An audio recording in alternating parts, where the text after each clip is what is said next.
Hello, আসসালামু আলাইকুম।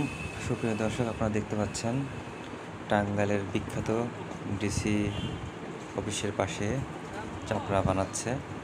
এটা আটা, পেঁয়াজ, মরিচ এবং বিভিন্ন উপকরণ মিক্সড করে অনেকক্ষণ ধরে আটাটা ব্লেন্ড করেছে। ব্লেন্ডার করার পরে সেটা একটা পাত্রে রেখে উপযোগী করেছে বানানোর জন্য, চাপড়া বানানোর জন্য।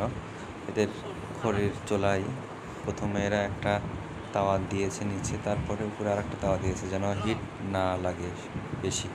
একটা পরিমাণ মতো একটা আগুনের হিট দিতে হবে যেন পুড়ে না যায়। দেখতে পাচ্ছেন কত সুন্দর হয়েছে এবং সুস্বাদু অনেক।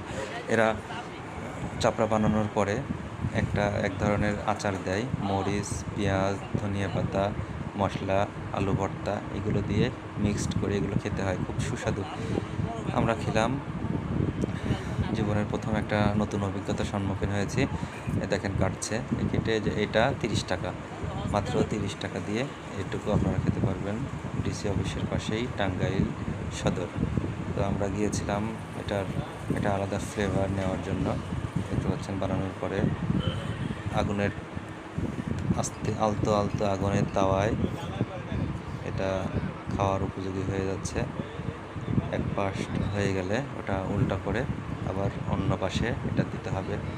আপনাদের যদি কারো খেতে ইচ্ছে করে তাহলে চলে আসবেন টাঙ্গাইল সদর ডিসি অফিসের পাশে। ধন্যবাদ সবাইকে।